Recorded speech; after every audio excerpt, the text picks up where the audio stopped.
9th, losing. I forget he lost to in winners, but he lost to Anti in losers. That was to make it in the top 8. And he's also in losers side top 32 for Rivals too. That's right. He's the only Galvin that made it. He's the only one. Yeah. What a goat. He beat me in losers. I have never played against. Yeah, it was my Galvin. first time playing Galvin in bracket, and it's like one of the only people that's like doing well with the character. Yeah, it's like Dinos and Mystery Soul. Mystery Soul. Yeah, there's probably other ones, but I haven't really seen a whole lot of Galvin. Yeah. But we'll see that later, potentially later. For now, we've got our Raster and our Malo on screen here. Okay, they are locked in. What a matchup! It's one of those ones. I mean, I kind of say this a lot with Malo. I feel like I've never seen this matchup, especially not at this level. Yeah, I don't see a lot of Raster even anymore. There's not too many of them. These are definitely specialist-oriented characters, despite where the considerable strength that a lot of the community believes them to be at, especially Raster. I mean, he's theoretically the best in the game, period. And I would also subscribe to that, but that doesn't mean that you get to move around freely. As strong as things like Slipstream are, ZeeBee's style of play with this Malo is a carpet bomber. He's covering the entire screen in damage, which makes the freedom of movement that Raster does have, as much as he can evade everything. It's hard to play that percentage game when there's just cherry bombs littering the screen. Yeah, meanwhile, SBS has always been a very methodical player. He will take it as slow and steady as he needs to in order to find success. And, worked very well for Clarion, a character that needs to be playing at mid-range, but it also works quite well for Raster, who is just so fast that he can kind of play at any range he wants and still find openings. Yeah, with the Slipstream online, especially at that perfect height to get it both in ground and out of a full hop, you can just decide that, yeah, I want to play poking today with my wave dash down tilts, or oh, I want to space you out with some forward airs, and I want to rush you down with run in nair. The problem that we're sitting around here for is he's not been able to find a meaningful closing hit yet. A lot of down airs, a lot of stray dash attacks, nothing with that potency that you need right now. Yeah, and that can be one of the few problems of Raster, is that he doesn't really have great straight kill moves in general, unless you're just willing to kind of rip an up tilt or a clap out of nowhere, and sometimes that works, but it won't always work. And it's pretty scary in a situation like this, where you are still kind of at kill percent, and if you run into Malo, you might just get blown up. Oh, nice parry on the jab. Able to just get out of the corner. Ooh. Oh no! Oh no! Oh no! That is tragedy. Devastating. Said SBS still, I would say, is in this game, but he's going to need to find a kill pretty soon. One of the other strange issues with trying to combo Malo, right, is all of those bombs that he's pulling are autonomous. They function on their own timers and their own schedules, which means that Raster might have to drop a combo through no fault of his own. So actually, the way that it works, to my understanding, is that if you're in hit stun, the bomb won't go off. Which means that you can use the bomb against Malo, but it's a type of thing where it's you have to kind of know the knockbacks of each bomb, and you have to know how to combo off of Malo's bombs if he gets hit by them. It's very strange. Which already changes some of the more tighter, kill confirm off routes for Raster in general. That was gross. Oh, yeah. I did not like that. But, I mean, it's perfect for getting SBS back into this game. Oh, man.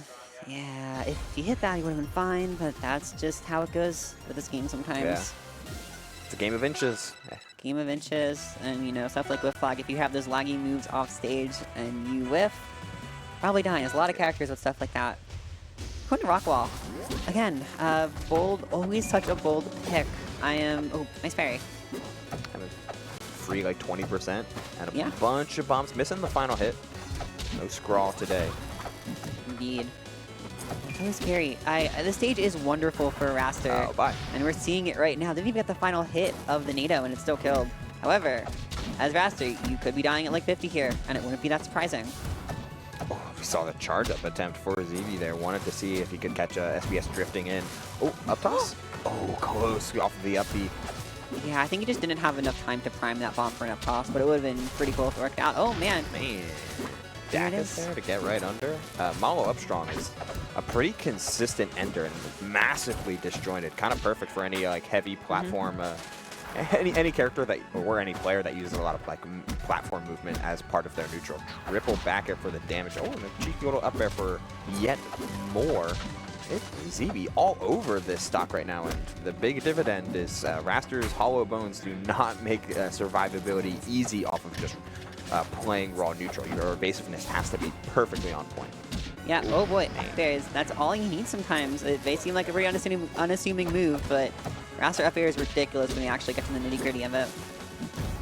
Okay. Oh, there it is. Contesting all of that mid-air space by just tossing a bomb downward. Those cherry bombs are very evident on how effective they are at manipulating how neutral needs to be played here. Yeah, and this kind of has SBS in a scary situation. He is in the lead, at least at the time, or for the time being. But just like that, we are falling behind, and you never want to be behind as Raster. Yeah, percent leads are a myth in this game, I'm convinced. Like That's true. They just don't really exist because this can happen. Oh, yeah. This can happen at It's brutal. any point.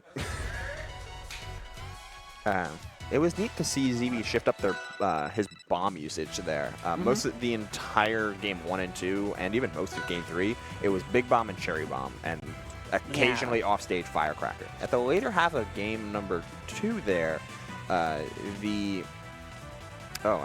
completely threw off my numbers. But the later half of game number 2 there was a lot more flashbang.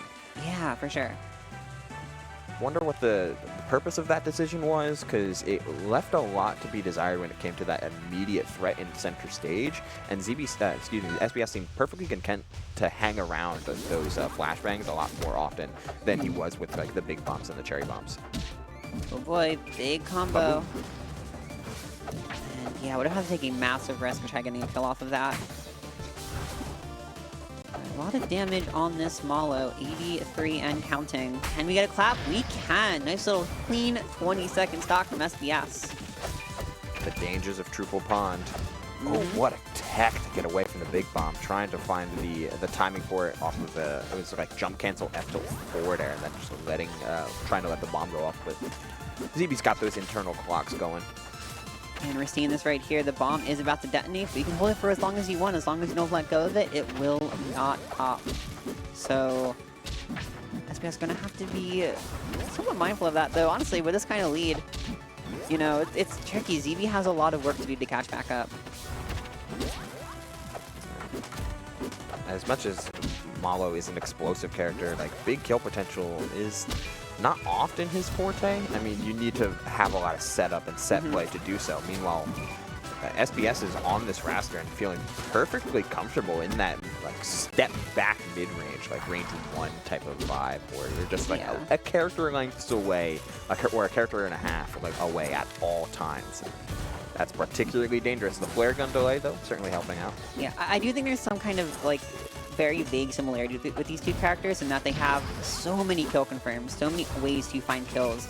But I think that Rasters are a little bit more applicable, and because of his multiple jumps, he's able to catch a little more easily. Malo does have 2 jumps, but the second one's kind of bad. Yeah, it's okay. And while he has a bunch of kill setups, they're all super specific. So if you choose the wrong one, the wrong situation, the wrong bomb, you can throw a huge kill opportunity. And I think that Raster doesn't have that issue quite as badly. Yeah, I 1000% agree there. Raster also like starts most of his damage off of like and most of his offense off of just like meaningful sweeping hitboxes, like forward air and up air and air. Just have like really solid sweeping and quick hitboxes just to get everything going. Not to mention Slipstream helping out with all of those approach options. Malo lacks that same type of like value on his approach game. Like down tilt's pretty good, like jab's pretty good, but you make up for it by having a crazy potent defensive game. Yeah.